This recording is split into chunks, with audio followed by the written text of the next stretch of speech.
নমস্কার বন্ধুরা, আপনারা দেখছেন ব্রাদার্স টক শো। তো আজকে কথা বলতে চলেছি বাংলাদেশ ক্রিকেট টিম সম্পর্কে, যারা তাদের অসাধারণ পারফরমেন্স দিয়ে সোশ্যাল মিডিয়া এখন তোলপাড় করে রেখেছে। তার আগে বলে রাখি, যারা আমাদের ভিডিও আমাদের চ্যানেলে কন্টিনিউ দেখছো, প্লিজ আমাদের চ্যানেলটাকে একটু সাবস্ক্রাইব করে দাও। আপনার এই ছোট্ট একটা বিনামূল্যে একটা সমর্থন আমাদের পরবর্তী ভিডিও বানানোর জন্য অনেক মোটিভেট করবে।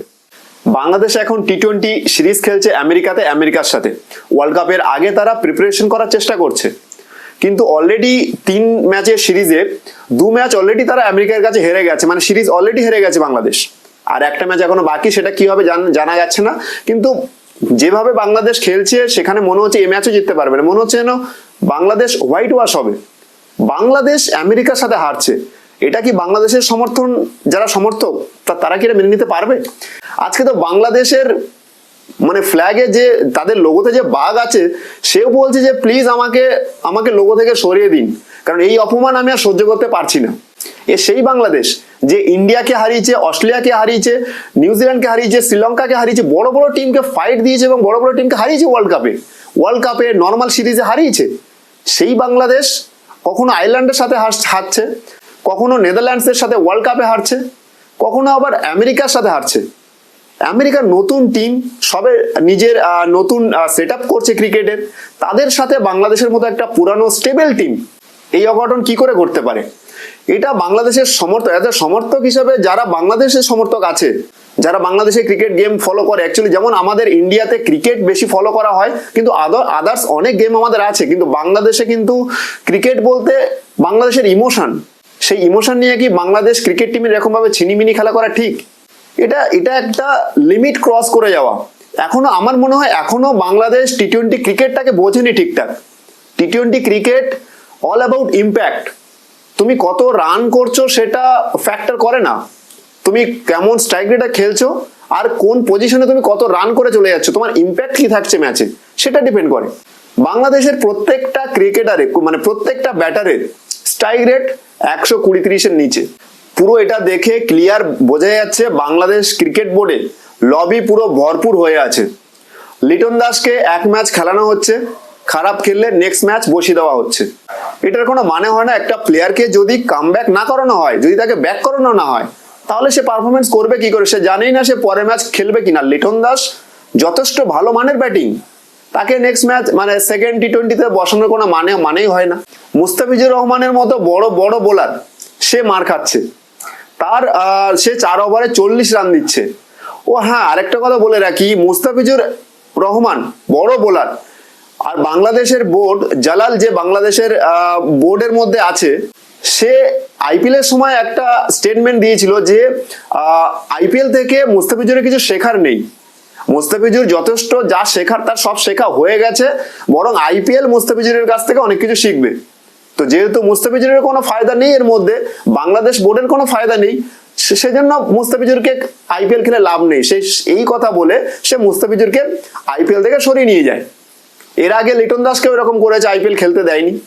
আইপিএল ইন্ডিয়ান প্রিমিয়াম লিগ শুধু যে ইন্ডিয়ারই গেম এমন নয়, বাইরে থেকে কত বড় বড় প্লেয়াররা আসে এখানে। যখন অনেক প্লেয়াররা একসাথে খেলে, অনেক একটা অভিজ্ঞতা তৈরি হয়। বড় বড় প্লেয়ারের সাথে যখন থাকে, অনেক অভিজ্ঞতা বাড়ে।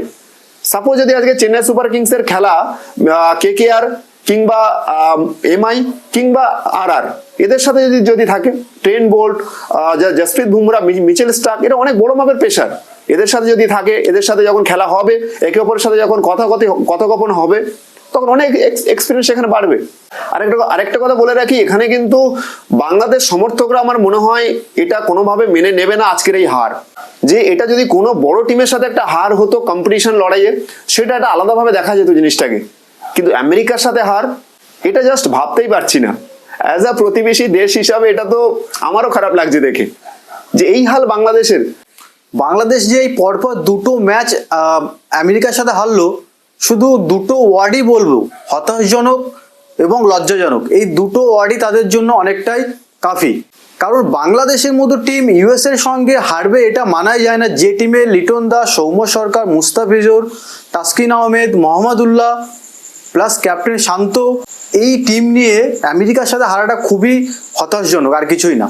টি-20 ক্রিকেট বাংলাদেশের এখনো অনেক শেখার আছে, কারণ তাদের ক্যাপ্টেন যদি 13 বলে 3 রান করে, প্লাস 14 বলে 18 রান করে, তাহলে টিম ব্যাকফুটে যাবেই যাবে। সবসময় মোহাম্মদুল্লাহ বলে ব্যাটসম্যানটা বাঁচাবে না, তার এজ হয়েছে, তার একটা সময় কি বলবো তাকে টিমে রাখবে না, এতটাই লবি। তাদের সিলেকশন কমিটি খুবই লবি, শুধু ইন্ডিয়াতে না, পাকিস্তানে নয়, বিভিন্ন দেশে নয়, বাংলাদেশে সব থেকে ক্রিকেট লবি হয়। মোহাম্মদুল্লাহর মতো এত বড় প্লেয়ারকে 2023-এর ওয়ার্ল্ড কাপের জন্য ট্রায়াল দিতে হয়েছে। এত বড় মাপের প্লেয়ার যে তামিম ইকবাল, সাকিবুল হাসান, মুশফিকুর রহমানের আমল থেকে খেলে আসছে, আর সেই মোহাম্মদুল্লাহ ওয়ার্ল্ড কাপে সেঞ্চুরি মারলো, প্লাস টি-20-তে ডিরেক্ট সিলেকশন হলো, আর তার স্ট্রাইক রেট সব থেকে বেশি 140। টি-20 খেলতে গেলে স্ট্রাইক রেটের ভরসা করতেই হবে, টি-20-তে স্ট্রাইক রেট চাই। আর সব থেকে বড় কথা, এদের একটা অহংকার আছে বাংলাদেশ ক্রিকেট বোর্ডে, সেটা হলো যে অনেক কিছু পেয়ে গেছে আর কিছু চাই না। এটা নয়, আইপিএলে বড় বড় প্লেয়ার খেলতে আসে, তার সেখান থেকে অনেক শেখার আছে। 2-3টে ম্যাচ খেলে তাকে নিয়ে চলে যাওয়া, কিছু টাকা ইনকাম করে, এভাবে কিছু শিখতে পারবে না। আইপিএল এত হাই ভোল্টেজ, এত দর্শক, এত ইন্টারন্যাশনাল প্লেয়ার, তার মধ্যে অনেক শেখার আছে। এভাবে প্লেয়ারকে নষ্ট করাটা উচিত নয়। আর বাংলাদেশ যদি এইভাবে টি-20-র প্রস্তুতি করে ওয়ার্ল্ড কাপের জন্য, প্রথম রাউন্ডে তারা বাড়ি যাবে, কারণ তাদের ব্যাটিং অ্যাপ্রোচ অ্যাজ আ ওয়ানডের মতো যাচ্ছে। 130-এর উপর কারো স্ট্রাইক রেট নেই এক্সেপ্ট মোহাম্মদুল্লাহ। তাসকিন আহমেদ বেঞ্চে বসে আছে, মেহেদি হাসান মিরাজ বেঞ্চে বসে আছে, সৌম্য সরকার এক ম্যাচ খেলছে, লিটন দাস এক ম্যাচ খেলছে। সব মানলাম যে না, ট্রায়াল চলছে আমাদের প্লেইং 11 কেমন হবে তেমন ভাবে করার জন্য। কিন্তু ইউএস এর সাথে হার, যে টিমটা নতুন ক্রিকেট শুরু করেছে, নিউজিল্যান্ড থেকে, ইন্ডিয়া থেকে, অস্ট্রেলিয়া থেকে প্লেয়ার নিয়ে খেলছে। এর আগে তো আফগানিস্তান অনেক আগে বেরিয়ে গেছে, যে আফগানিস্তান বাংলাদেশের পরে ক্রিকেট শিখেছে। কন্টিনিউ করতে গেলে কোচ তো বেটার আছেই আছে, সিলেকশন কমিটির লবি সরাতে হবে, আর প্লেয়ারকে ভালো খেলতে হবে। ওয়ানডেতে আর টি-20-তে টি-20-র মতো খেলতে হবে। ফিনিশার নাই, ওদের যে ফিনিশার থাকবে দেখবেন 130-এর স্ট্রাইক রেট। অন্যান্য টিমে হার্দিক পান্ডিয়া শুরু করে, ম্যাক্সওয়েল থেকে শুরু করে, রাসেল থেকে শুরু করে সবাই আছে, বাংলাদেশ কিন্তু এখানটা কম। এটা বাংলাদেশের টিমও জানে, সিলেকশন কমিটিও জানে, সমর্থকরাও জানে। শুধুমাত্র ইন্ডিয়াতে ক্রিকেট ইমোশন নেই, বাংলাদেশে কিন্তু ক্রিকেট ইমোশন খুবই। কারণ যদি পৃথিবীর যে কোণে যদি ক্রিকেট হয় আর বাংলাদেশের যদি ম্যাচ হয়, দেখবেন বাংলাদেশের ফ্যান প্রচুর আছে, টাইগারের সাপোর্টার। বাঘ নিয়ে তাদের পতাকা, তাদের লোগো যেমন থাকে মুখে, পুরো শরীরে মেখে। এই যে ইমোশন, এই ইমোশনের সঙ্গে খেলাটা উচিত নয়। এশিয়া কাপ তো দূরের কথা, একটা সিরিজও তারা ভালো করে জিততে পারে না বাইরে গেলে। হ্যাঁ, ঘরের মাঠে তারা বাঘ, কিন্তু বাইরে গেলে তারা একটা সিরিজও জিততে পারে না। সিরিজ কি জিতবে? কম্পিটিশন দিতেই পারে না। আপনারা টিভিতে যখন দেখবেন যে বাংলাদেশ ক্রিকেট খেলছে যে কোনো টিমের এগেনস্টে, তখন ফ্যানদের চোখে দেখবেন চোখে জল। তারা কি বলবো, অত্যন্ত হেরে গেলে কেঁদে ফেলে, বা ভীষণ কি বলবো, তারা ক্রিকেটের প্রতি এতটা আসক্ত, তারা খুবই ইমোশনাল। তো বাংলাদেশ ক্রিকেট বোর্ডকে বা প্লেয়ারদের আমি এটাই রিকোয়েস্ট করবো যে তারা দর্শকের জন্য, তাদের বাংলাদেশ সমর্থকের জন্য কিছু করুক। পৃথিবীর সব কোণে বাংলাদেশের ফ্যান আছে, আর এতটা সাপোর্ট পায়, সেই সাপোর্টটা বাংলাদেশের ক্রিকেটে কাজে লাগিয়ে তাদের একটু উপহার দিক, যে কিছু ভালো ম্যাচ, যেমন জিম্বাবুয়ে পাকিস্তানকে হারালো ওয়ার্ল্ড কাপে, এই ধরনের সাউথ আফ্রিকাকে নেদারল্যান্ড হারালো, এই ধরনের ছোট ছোট ইমোশন দিক, তারা এতেই অনেক খুশি হবে তারা।